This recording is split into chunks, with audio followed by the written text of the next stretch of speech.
I searched best payroll software in ChatGPT and Perplexity. ChatGPT cited 19 sources, Perplexity 17. Now, guess how many of those URLs appeared in both answers? 1. Out of those citations, only one URL overlapped. We honestly couldn't believe it, so we wanted to make sure it wasn't a fluke. We ran the same experiment across 10 SaaS-related queries, and then we compared the citations from 4 AI platforms: Google AI Overviews, Google AI Mode, ChatGPT, and Perplexity. What we found was so unexpected. Across all 4 LLMs, 88% of the pages that got cited were unique to just one platform, which means almost 9 out of every 10 pages that got cited in an AI answer appeared in only one platform's response and nowhere else. Now, think about that for a second. That is not a small difference. That's 4 platforms looking at the same query and pulling from almost entirely different sources. And this is one of the biggest things people get wrong about AI search.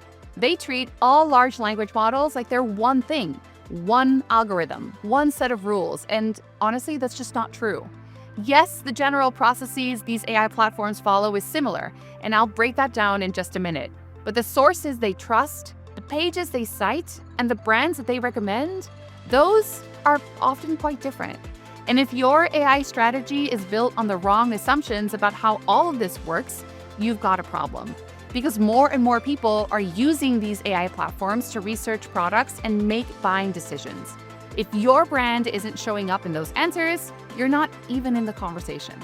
Hi, my name is Rita Cedre, and in this video, I am going to walk you through how AI search works under the hood and break down 3 misconceptions that are leading a lot of marketers in the wrong direction.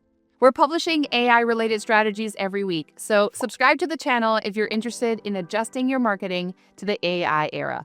Now, let's start with the first misconception, and it's the biggest one, in my opinion: thinking all AI search platforms work the same way. A lot of marketers treat AI search like it's one system, one set of rules, optimized for one platform, and you'll show up everywhere else. But our studies show that that's just not how it works. We looked at 4 platforms running the same queries, and they pulled from almost entirely different sources. And to understand why, you need to understand a few basics about what happens when someone types a query into one of these platforms. Every AI platform has 2 sources of information. The first is training data. That's the massive amount of web content the model learned from before you even used it. Think of it as its long-term memory. The second is real-time web search. When you ask a question, the AI can go search the web right then to find current, relevant information. This process is called grounding, and it's the reason these tools can cite specific, up-to-date pages in their answers. Now, here's where the differences start. When these platforms search the web in real time, they're searching through indexes, and these different platforms tend to rely on different ones. ChatGPT leans heavily on Bing's index, but there's evidence it also taps into Google and uses its own crawler. Google's AI mode, naturally, pulls from Google's own index.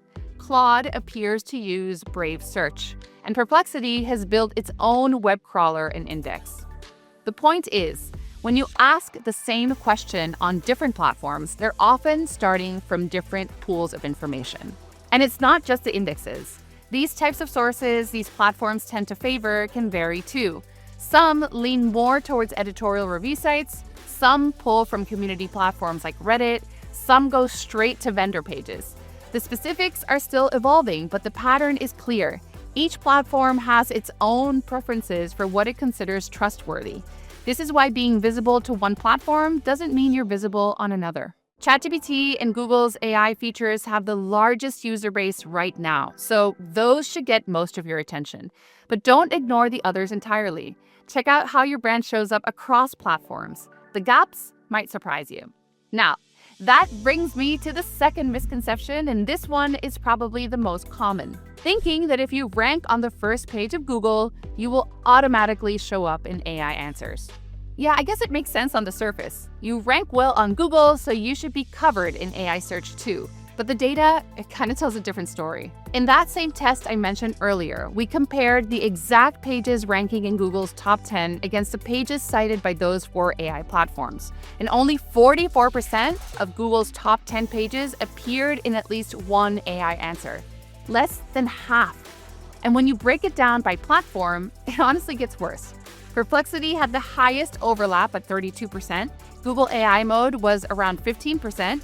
AI overviews was about 8%. And ChatGPT was just 2%.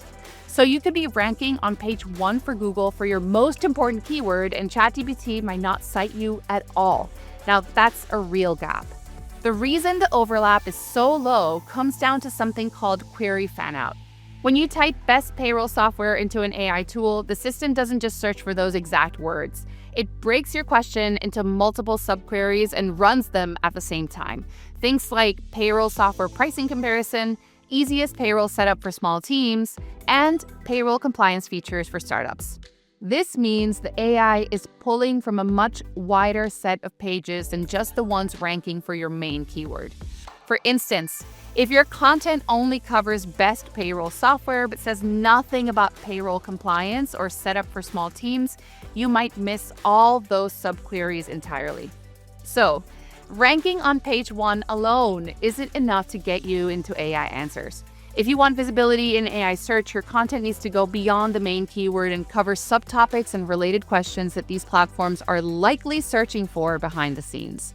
We have a detailed breakdown of query fanout on the Semrush blog. I'll drop the link in the description for you to check out. That leads directly into the third misconception, and it's the one I think causes the most confusion. Thinking that AI search is a completely new discipline that replaces SEO. You've probably seen the acronym floating around: GEO, AEO, LLMO. Every few months there's a new one, and while they each describe something real, they can give the impression that we're talking about an entirely new field that is separate from SEO. But that is not accurate. If you've been paying attention to what we just covered, you already know why. When AI platforms search the web in real time, they're searching through indexes. And those indexes are built the same way they've always been built. Bots crawl your website, your content gets indexed, and only then can it be retrieved when someone asks a question. If your pages aren't being crawled, if they're being blocked in your robots.txt or buried behind JavaScript that AI crawlers can't render, those pages will not get cited, period. Your brand might still get mentioned based on what the AI learned from other sources across the web, but your actual pages won't be part of the answer. And the fundamentals of traditional SEO feed directly into this. Keyword research helps you understand what questions people are asking, which maps to the subqueries we just talked about. Content structure helps AI extract specific passages from your pages, and the site's technical health, things like fast load times and clean crawl paths, make it easier for AI crawlers to access your content in the first place. What has changed is that there is now an additional layer. You need to think about how your content gets extracted and cited once it's found. And you need to think about your brand presence beyond your own website. AI pulls from review sites, Reddit, forums, industry publications, news coverage, social media, and other third-party mentions. Your website is one piece of a much bigger picture. So the people calling this a completely new discipline are honestly overcomplicating it.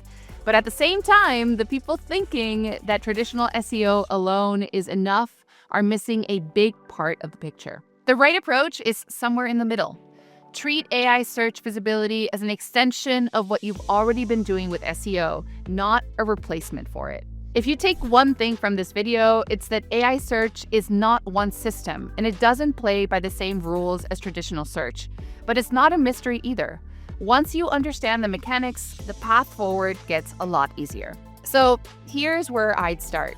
First, search for your brand or your main product on ChatGPT and Google AI mode. Check whether your brand is being mentioned, whether it's being cited with a link, and whether the information is accurate. Semrush's AI Visibility Toolkit can help you track this more systematically and across multiple platforms. Just enter your domain and it'll show you insights like how often your brand gets mentioned, which pages are being cited, and how you compare against competitors across ChatGPT, Google AI mode, and other AI platforms. Second, think about your content through the lens of query fanout. For your most important topics, are you only covering the main keyword, or are you also addressing the related subtopics and questions that AI might be searching for behind the scenes? And third, run a technical audit on your website. Make sure AI crawlers aren't blocked in your robots.txt, your key pages are indexed in both Google and Bing, your site loads fast, and there's no JavaScript hiding critical content from crawlers. You can use Semrush's Cite audit tool here. It gives you 2 scores, a site health score for your overall technical SEO, and an AI search health score that flags issues specifically affecting your AI visibility. None of this requires a massive overhaul. Just start with those 3 things and you will know exactly where your brand is showing up and where it's not and what to fix first. Now, I've dropped some links in the description, including the Semrush article on Query Fanout. You can also grab a 7-day free trial of Semrush 1 to try the SEO and AI visibility toolkits yourself. We publish helpful SEO and AI search videos like this one every single week. Consider subscribing so you don't miss the next one. See you there.